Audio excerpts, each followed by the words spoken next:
streaming app. PGA, you can't handle the roof. Trust meteorologist Chris Still for your first alert. Live from Augusta, breaking news. Good evening, I'm Wrdw. We're starting tonight with breaking news. The Richmond County Sheriff's Office says they're on the scene of a shooting on Meadowbrook Drive. As you can see, this is near Advanced Auto and Deansbridge Road. We have a crew on the way to the scene. However, you are being asked to avoid the area as the investigation continues. The Sheriff's Office says they're looking for one suspect who got away on foot. Now we're working to learn more about this situation and we'll keep you updated. And tomorrow marks back to school for some of our counties, and we want to make sure parents are prepared for the shift from summer hours to school hours. Richmond, Columbia, Barnwell, McDuffie, and Burke counties all start school tomorrow, with elementary schoolers in Richmond County starting tomorrow and the rest starting Tuesday. With school starting back, we have to get readjusted to school buses being on the roads. Both Georgia and South Carolina have laws requiring drivers to stop for stop school buses. So here's a good refresher. In South Carolina, drivers have to stop in both directions when on a two-lane road. On four-lane roads, you have to stop when you are behind a bus. The only times you don't have to stop is when the bus is in a passenger loading zone off the main road. Drivers must stay stopped until the bus moves or the red lights are no longer on. And Georgia has some similar laws. Drivers have to stop on two-lane and four-lane roads with a median, and drivers following the bus have to stop. On four lanes without a median, all drivers have to stop. On roads with four or more lanes in a center turning lane, drivers stop. Now, Georgia also has fines for failing to stop for a stopped school bus. Drivers can face a mandatory court appearance, a fine up to $1,000 or up to 6 points on their driving record. Drivers under 21 could face a license suspension for a violation. And many parents choose to post back-to-school photos, and we've even asked for them in the past. But the Georgia Bureau of Investigation is warning parents of the potential dangers of posting those photos.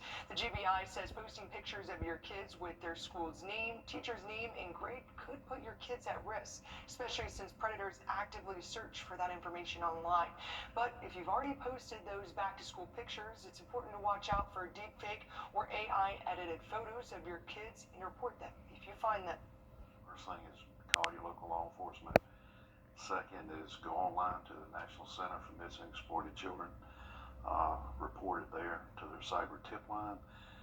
And if you find out your child has a real, a legitimate picture, nude picture online, or one that's been AI generated,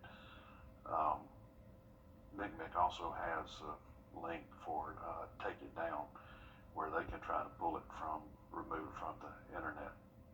And we have links to resources on our website if you believe your child may be a victim of cyber crimes. And recently, we told you about a suspicious white van in Aiken County that was deemed to be no threat by law enforcement, but left some parents uneasy. The people in the van went up to children waiting for their bus, asking them if they needed a ride. Many counties in our area offer bus tracking services so parents can know where their child's bus is and find the bus stops. You can head to our website, Wrdw.com, and search school bus to find a list of the websites and apps counties use. And we're in the last few hours of tax-free weekend in South Carolina. The state and local taxes will be applied to back-to-school items. Shoppers can save on school supplies, computers, clothes, and other items. That applies for online and in-person sales. Georgia doesn't have a tax-free weekend, but Georgia shoppers can head to South Carolina to take advantage. And you may want to pull out your phone or scan the QR code on your screen. This will take you to a list of back-to-school events if you missed out on tax-free weekend and need school supplies. The next one is August 13th at Millbrook Baptist Church starting at 6 o'clock. For a full list of supply drives, scan the QR code on your screen or go to Wrdw.com.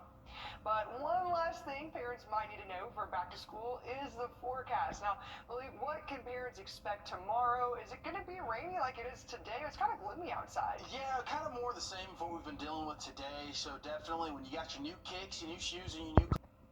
In the city of Augusta is asking for your help in shaping the budget for the 2026 fiscal year. Tomorrow is the first of 2 public input meetings where Augustans can learn about the budget process and give leaders an idea of what residents should prioritize. The meeting tomorrow starts at 6 at the Robert Howard Community Center in Hephzibah. The second is Wednesday at Warren Road Community Center starting at 6. Now, you don't have to attend both meetings, but you are encouraged to make your voice heard. And back here at home, if you live in Augusta, you can now register for recycling. You will need to pay extra through a program managed by Coastal Waste and Recycling. Recycling costs more than $12 a month, and it will be every other week starting in November. We'll have a link to register on Wrdw.com. And a Georgia hospital had to perform a rare surgery to save a baby's life. Coming up, learn more about the surgery and meet the baby. And we've got more rain on the way. Anywhere in the CSRA can see anywhere from 2 to 4 inches over the next 7 days. I've got more details and your full forecast coming up after the break. At Kroger, Thursday, those mid-80s, and then going into Friday, we may see the 90s return, but staying cool and staying wet. Audrey? Okay, great. Thanks, Malik. And a hospital in Savannah had to perform a rare childbirth procedure for the first time in decades in order to save the child's life. Now the staff got the chance to properly meet the family. Cam McCann was at the reunion. If you've come to Memorial Health Hospital before, you were probably hoping that whatever doctor you were working with had experience in the procedure you needed, right? Well, what if the hospital hadn't seen the exact procedure you need in a decade? See, these are the unlikely circumstances that Reagan Barnard found herself in earlier this year. On the 1st of the month, she gave birth to baby Charlotte, but this was through what's called an exit procedure, something nobody's seen here in a long, long time. Now, the procedure came and went perfectly fine. The baby is okay, and the family got to come back to Memorial Hospital and meet the nurses and doctors who brought baby Charlotte to life. We actually just delivered the top half of Charlotte, and the bottom half was still inside the uterus.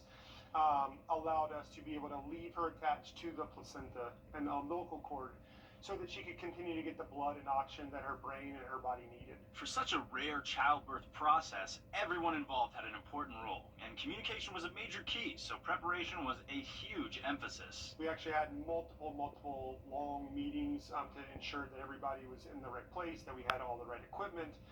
It was a total team effort in terms of getting this procedure actually done. There were 31 people who were in the room that worked on the childbirth, a new record for Memorial Hospital, according to Dr. Buckler.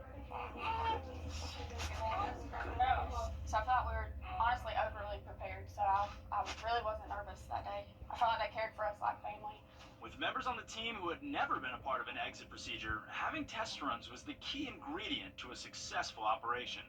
It's important for all of us to be in the same room and do a few runs of this so that on the day that we are actually doing the procedure, that it runs seamlessly, and that's exactly what happened. Baby Charlotte was eating from the mouth before she left the hospital and has been healthy ever since, according to the Barnards. I was telling them I think the Nikki made her independent, like she likes to be sat in her bassinet or just hanging out by herself. She'll get wiggly like this and want to be put down, so she's a little less independent. But she's been calm baby so far, so she's content. And so with that, baby Charlotte's time isn't done yet at a hospital. She'll have to get the mass on her tongue removed at some point fully. But for the time being, she's happy, healthy, and active, as you can see.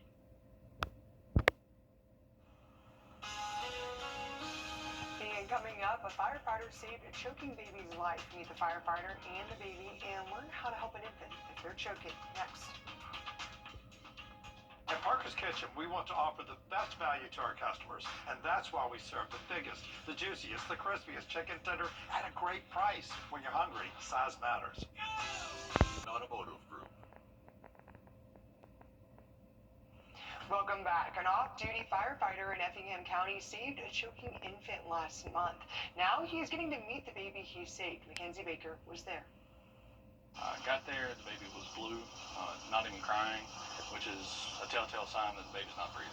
A tragedy in Effingham averted thanks to an off-duty firefighter. Lauren Lawson was at work Monday when she received a frantic call from her 10-year-old daughter. Willow, her 6-month-old sister, wasn't breathing. Even her grandmother, who was helping babysit, didn't know what to do. After telling them to call 911, Rawson left work fearing the worst. I was worried that it was not going to be a good outcome, but I kept saying the devil wasn't going to win today. God's got this. Fresh off a shift, Effingham County firefighter Tucker Woodcock heard the call. The address, mere minutes away from his location. He knew exactly what he needed to do. He could have just been like, oh, somebody else could handle it. I just got home.